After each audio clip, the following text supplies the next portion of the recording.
Gracias por estar con nosotros en Geopolítica para Todos. El día de hoy con un tema muy interesante y de gran actualidad.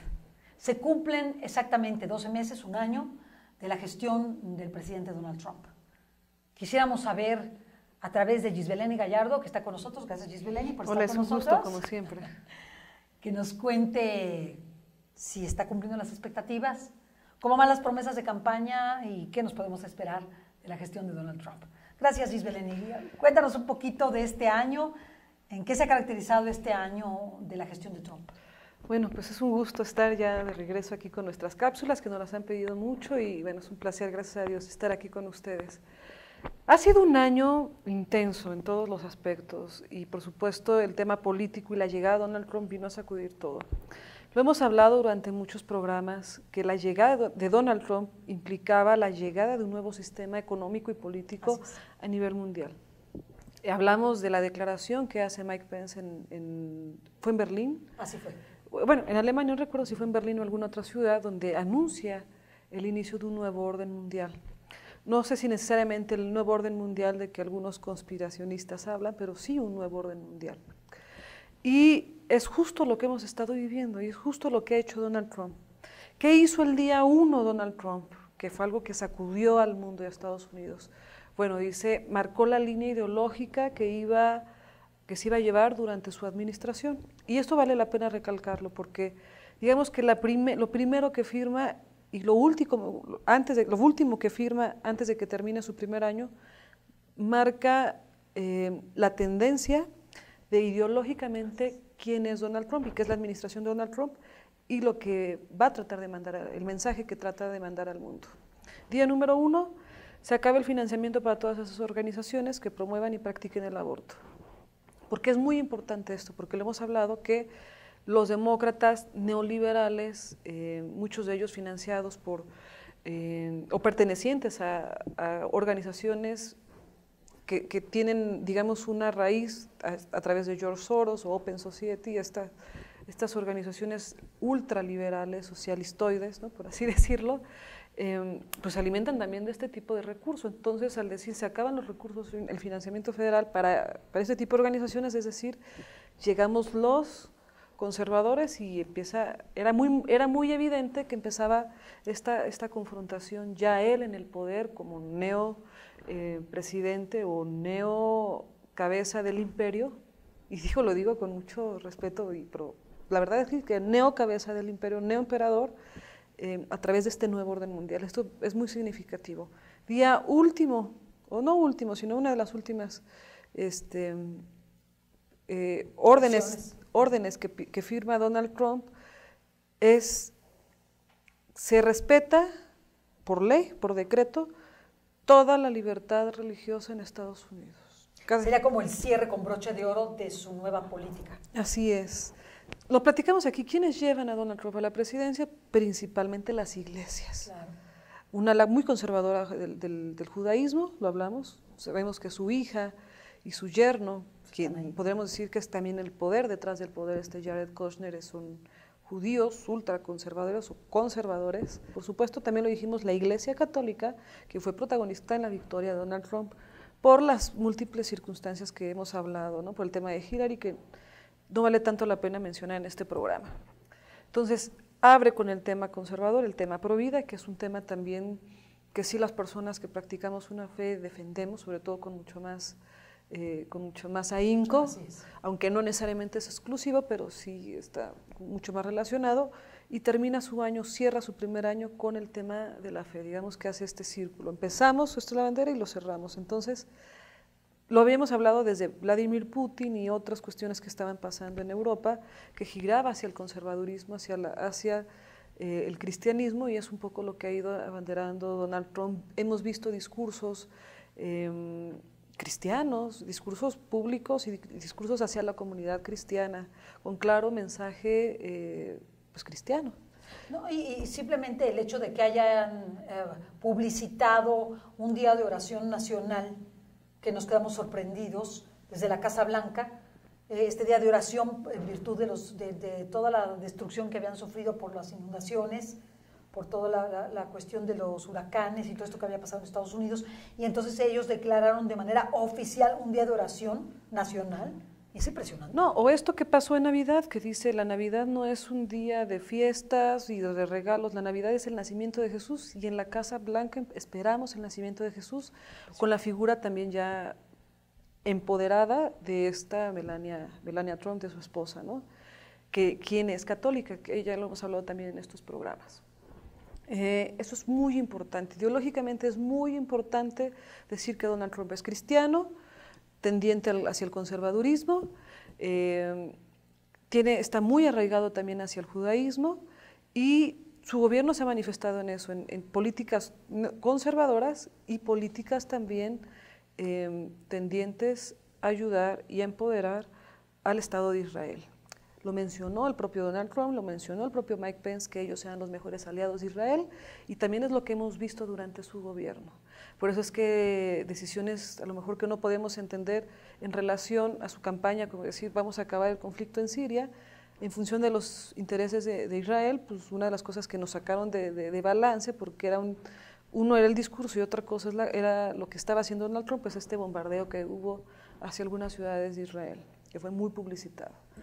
O esta decisión que sacudió de forma diplomática al mundo y que marca una división entre los neopoderosos y los old poderosos, ¿no? o el establishment que sale y el establishment que entra, que es una posición de poder, es un movimiento de poder y de autoridad.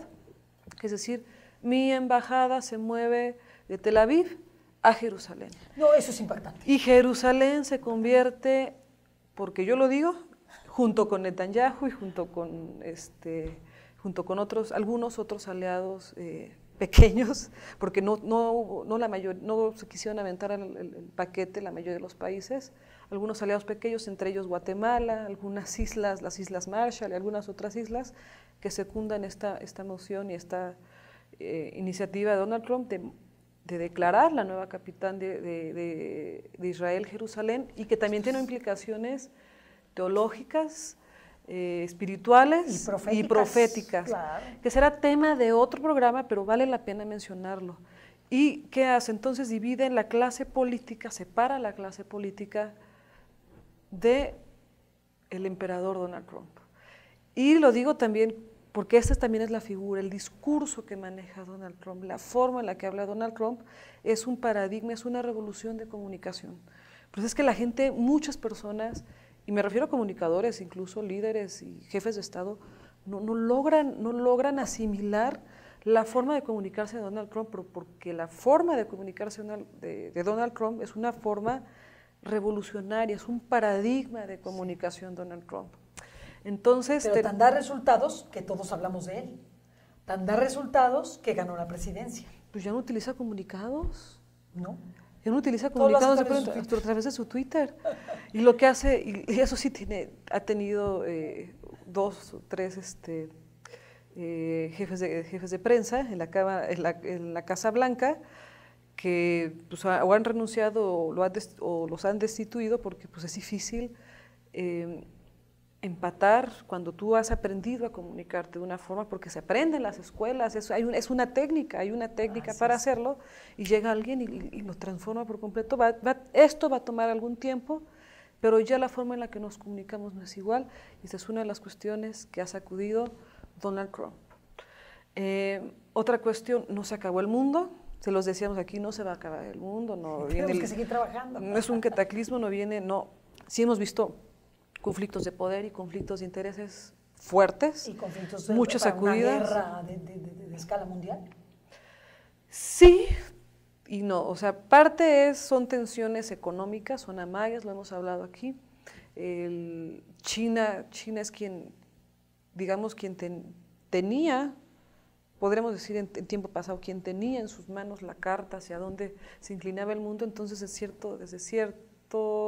desde cierta perspectiva tendrías que empujar y apretar la negociación. Por eso es que de repente hacía una prueba nuclear Kim Jong-un, ¿no? Y él de repente encendían las alertas de guerra, ¿no? Que sigue latente una guerra en Oriente. Es decir, donde en Oriente Lejano, bueno, y también en Medio Oriente, también ahorita vamos a hablar del tema de Medio Oriente, pero dentro de esta revolución política, esta revolución ideológica que gira hacia el conservadurismo, hacia el cristianismo, dentro de esta revolución de comunicación que hemos hablado está la revolución económica. Donald Trump viene a traer un nuevo sistema económico a nivel mundial. Algo que todavía no entendemos porque es muy nuevo a nivel mortal como tú y como yo. Las élites financieras ya lo empiezan a digerir mucho mejor. Son dos cuestiones. Uno, la forma en la que comerciamos, por eso es que está tan de moda y de repente subió de la forma en la que subió el famoso Bitcoin, que realmente son las criptomonedas, que es decir, ya no está supeditado el dinero a una reserva de oro, o una reserva de plata, o una reserva... Que eso es muy peligroso, pero no está supeditado a mi banco que está en la esquina de mi casa, sino ya está en función de las comunicaciones satelitales y a través de algoritmos y a través de... Entonces, ¿eso qué me permite? Me permite hacer transacciones estando yo en un yate en medio de la nada, o estando en la estación espacial fulanita de tal, o estando en la luna, que es otra de las cuestiones que retoma Donald Trump, que es retoma la carrera espacial con dos objetivos: regresar a la luna, que debe tener objetivos, no solo el objetivo de regresar a la luna es una cuestión de poder, que sí es una cuestión de poder, como lo fue durante la Guerra Fría, pero también es una cuestión tecnológica. ¿Qué puedo poner de comunicación que no esté supeditado a esta cuestión? Desde allá. Desde allá. ¿Y qué puedo operar con máquinas o con humanos desde allá? Y vi que puedo estar parado ahí, que no me muero. Entonces eso es muy importante. Y apunten la fecha que lo estamos diciendo el día de hoy, muy probablemente en la administración de Donald Trump salga la primera expedición a Marte. Humana, o sea, tripulada. O sea que las películas nos están diciendo lo que está ocurriendo. Calientan el escenario, ¿no? Sí. Calientan el discurso, van calentando, te van generando interés, ¿no? Por los temas. Por los temas. Entonces, no sé si vamos ligando el torbellino Donald Trump al que nos encontramos, esta sacudida que Donald Trump representa en sí misma. Por eso está en todos lados, por eso es odiado o es amado, generalmente es odiado porque tiene también una personalidad poco afables. Sí, tiene una sangre pesada. Sí, hay que decirlo, pobrecito. Pero uno no es un loco como también el discurso no, que no de loco no tiene, me parece un pelo. No es un tonto tampoco, para nada es un tonto. No. Sí hay una confrontación de intereses, hay una confrontación económica, hay una confrontación política y una confrontación de discurso. ¿Dirías que está desequilibrado emocionalmente?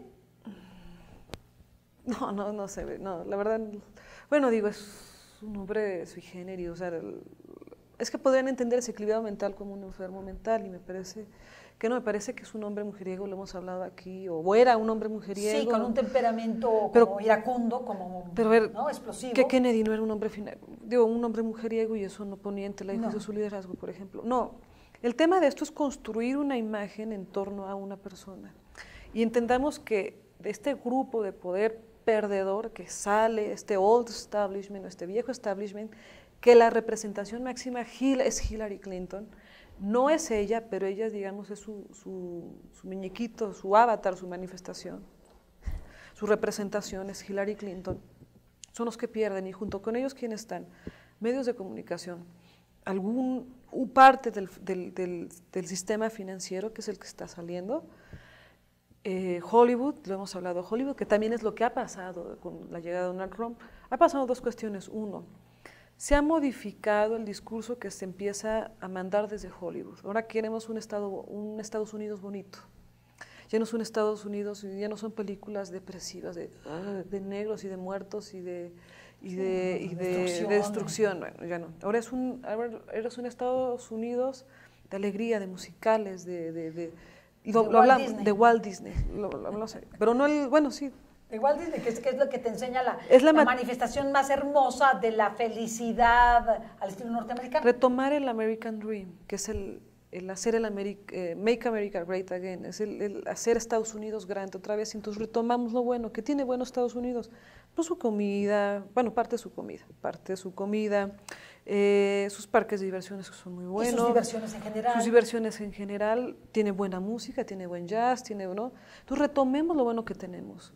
y es el Make America Great Again, pero en esta sacudida financiera, política, ideológica, pues tienen que salir, entonces también salen de Hollywood, por eso vemos que las principales banderas de los demócratas, que es Kevin Spacey y Weinstein, unas cosas terribles, Tétrico, terribles. Tétrico que los cineastas tengan esta... Terribles, pues tienen que empezar a salir. Weinstein era uno de los principales financiadores del Partido Demócrata, entonces estamos en una batalla, o más que los demócratas, de los liberales, entonces pues, tienen que ir cayendo cabezas, es una batalla por el poder. Otro de los grandes perdedores hasta el día de hoy, y vale la pena mencionarlo, es George Soros, quien cuando gana Donald Trump el 20 de noviembre del 2016, 22 de noviembre, noviembre del 2016, le declara la guerra y que en los primeros 100 días lo va a tirar. Pues no pudo hacerlo en los primeros 100 días y es parte de la sacudida también que vive Donald Trump al interior de la Casa Blanca. Por supuesto que tuvo y tiene filtraciones. ¿El Russiagate? El famoso Russiagate, las famosas declaraciones de una aparente demencia o una incapacidad mental para gobernar. No es ni un loco ni un tonto, es irreverente, sí, tiene una personalidad pues poco afable, sí, es antipático, sí, pero también así es el americano, es que no logramos entender que el americano promedio también así es. Entonces, bueno, uno de los grandes perdedores es George Soros, que hasta el día de hoy no lo ha podido quitar, a pesar de que ha usado a todos los medios de comunicación que agrupan muchas de sus organizaciones que se vieron también golpeadas porque perdieron financiamiento público. Por supuesto, empieza una persecución en contra de George Soros, entre ellos en varios países como Austria, como Rusia y el propio Estados Unidos. Empieza a haber una claridad de cómo estos grupos se mueven y me gustaría que después de ver varios programas nuestros tuvieran una claridad de cómo está esta confrontación por el poder. Y no sé si quedó un poco claro el análisis de lo que ha sido este año de Donald Trump. Sí, me falta que me digas el terrorismo, que me digas un poquito cuál es el estatus del terrorismo en este momento. Bueno, el terrorismo, se los dije cuando ganó Donald Trump, si ganaba Donald Trump se acababa el conflicto terrorista como lo teníamos concebido en Siria y se acabó. Venció el ejército sirio, ganó Bashar al-Assad, ganó Vladimir Putin. Está derrotado el Estado Islámico. ¿Y por qué está derrotado el Estado Islámico? Porque dejó de percibir recursos de quienes lo percibían. Entonces, si vimos que Hillary Clinton está involucrada y el gobierno de Barack Obama en la creación del Estado Islámico, salen del poder, evidentemente esos recursos dejan de llegar. Entonces, cuando pierdes recursos, pues te debilitas y te desintegras. ¿Qué es lo que podemos esperar? Dos cuestiones. Una, un resurgimiento de los grupos terroristas porque necesitan el terrorismo en la región, eso es una realidad. Recién se movilizaron varios miles de elementos norteamericanos entre la frontera entre Turquía con Siria y la frontera con Afganistán. Entonces podríamos suponer un recrudecimiento del conflicto y un resurgimiento de un nuevo grupo terrorista, no necesariamente el Estado Islámico. ¿Qué es lo que pasó? Por ejemplo, de Al-Qaeda evolucionó al Estado Islámico, del Estado Islámico evolucionará probablemente, muy probablemente a otro grupo terrorista, pero también muy probablemente no será el mismo discurso ni el mismo objetivo, es decir, muy probablemente no será, sí será la radicalización del Islam. Pero no a través del grupo mal llamado Estado Islámico. O sea, no sería a través de esta denominación, sino quizá un remake. Digamos que en este momento el terrorismo en Medio Oriente y en el mundo se encuentra como en stand-by. Aunque ha habido actos terroristas. Pero de poca intensidad. Son mínimos, de poca intensidad porque perdieron el financiamiento y uno de los principales objetivos, que era como el preludio de esta transición que llega a su máxima con la llegada de Donald Trump. Y otra cuestión que se me olvidó mencionar y que es muy importante, dentro del cambio del sistema financiero se aprueba Donald Trump una reducción histórica en los impuestos, es decir, reduce la tasa tributaria sobre todas las empresas por más de un casi el 50% la carga tributaria. Eso va a tener un impacto muy fuerte en Estados Unidos y en el mundo, y fue uno de los motivos que yo mencioné aquí, que es lo que iba a hacer ganar a Donald Trump. Es decir, claro, en esta transición, en esta revolución industrial que nos encontramos, en esta revolución que es inevitable, había dos cuestiones: o lo hacemos de forma rápida y amortizamos el cambio, que es lo que proponía Donald Trump, y parte de la amortización es este 20%, que yo te reduzco de impuestos y te doy oportunidad para que te actualices en energías, en tecnología, etcétera. En todo, la verdad que... Y es una de las cuestiones que cumplió. ¿Qué no ha podido lograr pasar? La modificación en el sistema de salud de Estados Unidos, que es una de las derrotas importantes de Donald Trump, y dentro de ello está el tema del aborto. Entonces, y es un tema que yo estoy convencida que Donald Trump cree de manera real que el aborto es mal. El aborto es mal. Genuinamente pro vida, pero también es un tema de ego, de poder, de fuerza. Es decir, yo lo tiro porque aparte ideológicamente, lo hemos dicho, es muy fuerte el tema. Ahora, perdóname que te interrumpa, pero esto es muy importante. Estamos viendo que va a salir una película. Roe contra Wade. Sí, Roe versus Wade, y es precisamente la decisión por la cual ha habido más de 50 millones de abortos en Estados Unidos. 60 millones. Pero son, imagínate, 60 millones. Y justo el sábado, justo se acaba de cumplir, sí, el sábado se cumplieron 45 años de la despenalización del aborto en Estados Unidos, y donde se han asesinado más de 60 millones de personas, y vimos millones de personas en las calles de Washington, D.C. Entonces, tendremos otro programa y hablaremos sobre lo que desde Washington viene hacia el tema pro vida en el mundo. Que es interesantísimo y además muy interesante. Extraordinario, porque finalmente si logra triunfar el tema pro vida, ese irá triunfando en diferentes naciones también, como consecuencia, ¿no? Como una escalada, una cascada. Y también va a polarizar a la sociedad, eso es un hecho, va a polarizar, va a confrontar, pero también supone que va a ser un giro hacia el tema pro vida, ¿no? Pero va a polarizar y va a confrontar, pero va a ser un tema de nuevo en la agenda. La última pregunta que te haría, ¿te parece que su gestión ha sido exitosa? ¿Te parece que ha sido lo que esperabas? ¿O piensas que se quedó corto? ¿Tú qué piensas? Me parece que ha sido muy exitoso. A mí también me parece exitoso, dentro de lo que él quería. Me parece que ha sido muy exitoso porque pues, prácticamente lo que se había propuesto lo cumplió. Yo creo que el único pero que tiene ahí, pero está en días de resolverse, es el tema de salud. Y para lo que está ahí... Tienen lo del muro, lo de DACA, pero eso es un tema con México. Sí, pero para lo que está ahí, que es para hacer la punta de lanza de esta transición, lo ha hecho. Él lo que dijo, lo ha hecho. Lo está haciendo. Y tiene un ataque pues, en todos los frentes, ¿no? Sí, está por todos lados. Por todos lados. Pues, incluso en casa, al sí, interior, en la propia Casa Blanca. Claro, algo... Que eso fue algo que hubo cierta inestabilidad en su gabinete, pues por la sacudida tan fuerte, ¿no? Más el libro que le sacaron y todo eso, que ya hablaremos también de esto. Pero el libro... Bueno, pues no es tanto el libro. El libro iba más dirigido a incidir en la opinión pública, de la gente sencilla, porque es un libro mediocre, perdón la palabra, es un libro mediocre, pero no... En 8 días ya nadie, bueno, en un mes ya el libro habrá pasado de tema. Pero es un golpe, ¿no? Sí, claro, le hicieron rico, pero es un golpe más uno de los múltiples golpes de Donald Trump, ¿no? O sea, que dentro de todos los frentes que estamos diciendo que le hagas. Dentro de todos los frentes. Pues gracias, Gisbeleni. No, gracias a ustedes. Un tema escríbanos, por favor. Escríbanos, díganos temas, sugiéranos temas que pueda tratar Gisbeleni en el programa de Geopolítica para Todos. Les tenemos muchas sorpresas en el año, así que no dejen de vernos y de escucharnos. Muchas gracias y felicidades a todos.